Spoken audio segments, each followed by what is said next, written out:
Good morning. It's June 26th, day 43 on the PCT.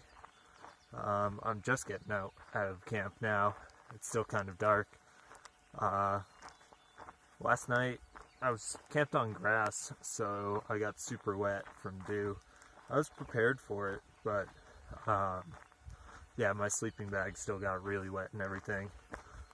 But still stayed warm, still slept really well, slept like straight through the night. I honestly think part of the reason why I haven't been sleeping so great, some nights I sleep awesome, but my watch alarm is awful. Actually, my entire watch is awful. It's like the worst designed watch ever. But the alarm, in particular, it'll go off for 10 seconds.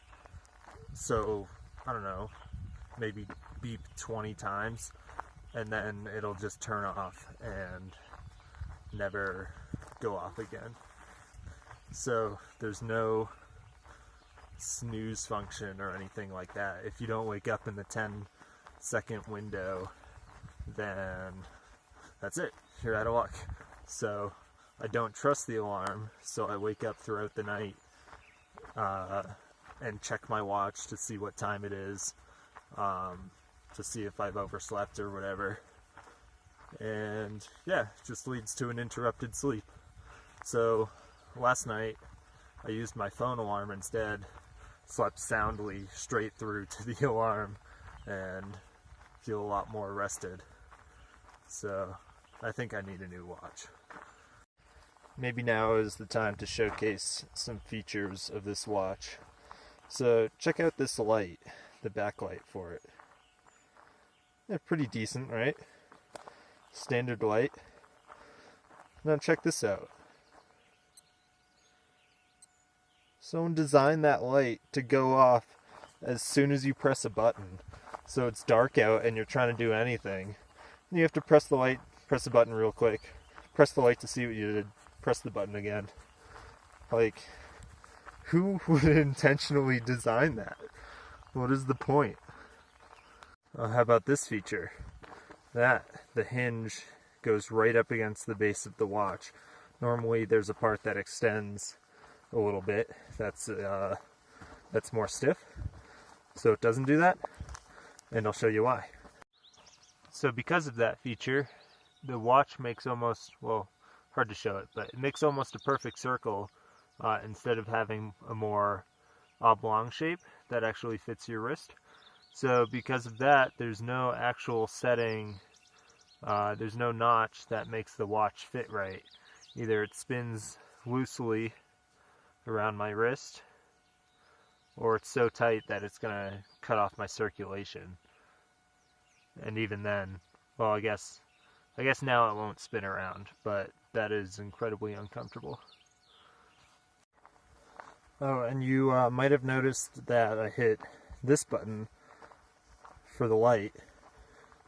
So this watch does not have the standard button format of mode, light, reset, and start stop. And then you like press these buttons and it gives you the date or whatever, or hold them down and it gives you the date.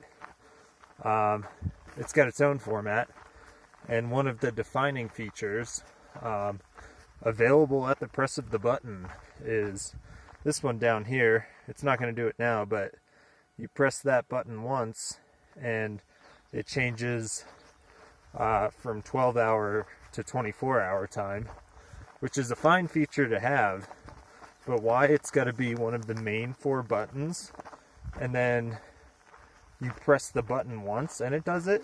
Like, there's no hold this button, press this button, whatever, to switch it, because realistically, if you want 12-hour time or 24-hour time, that's what you're always going to want. You're not going to want to switch it so often that it needs to be at a single press of the button.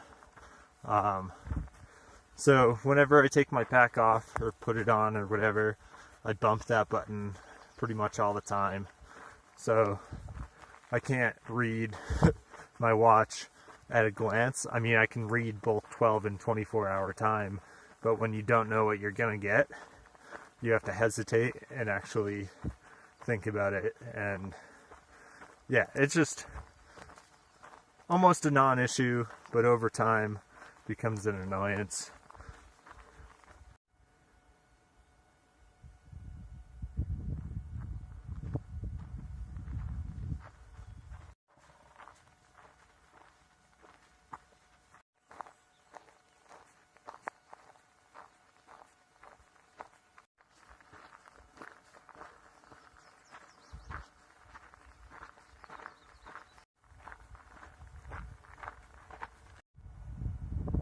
This is today's 11 o'clock view.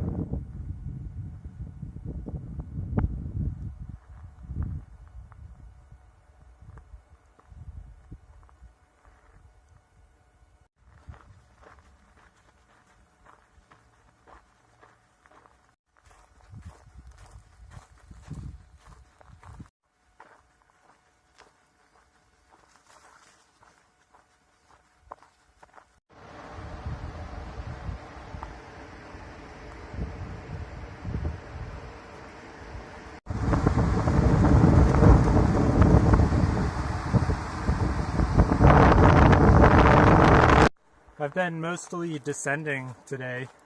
In fact, the past 16 miles have pretty much been one long descent with a few bumps in between.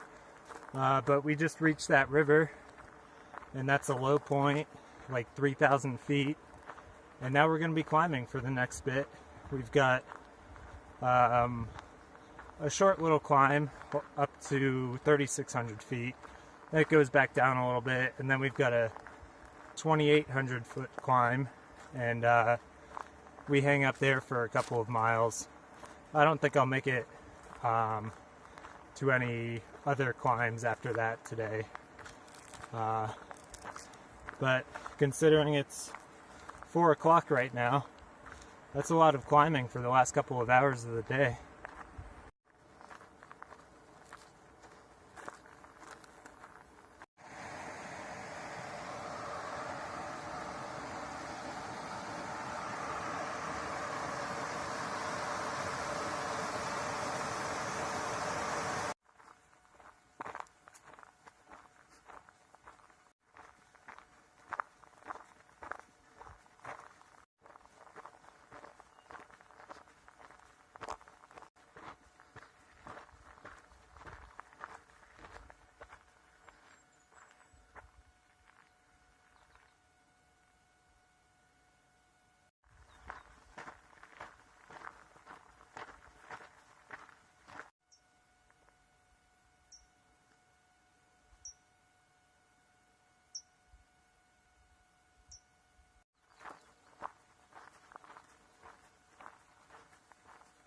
Getting up here was actually way easier than expected.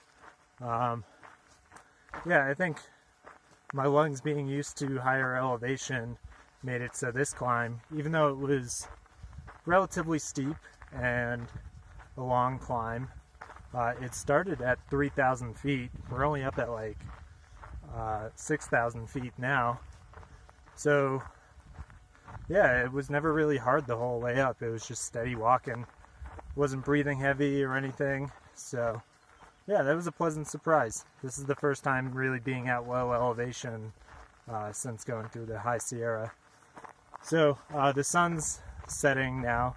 It's like 8 o'clock, and I looked at the topo, and there's what looks like a pretty flat area near a dirt road a little bit further up. There's no listed campsites or anything, but it looks like I might be able to camp there. So that's what I'm gonna shoot for.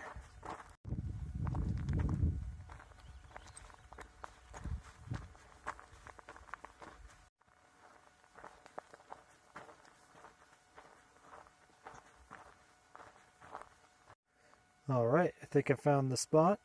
It's not the cushiest bed of pine needles ever, but it is relatively soft. The trail's right there. And Yeah, we're in a nice little forest on the top of the hill here.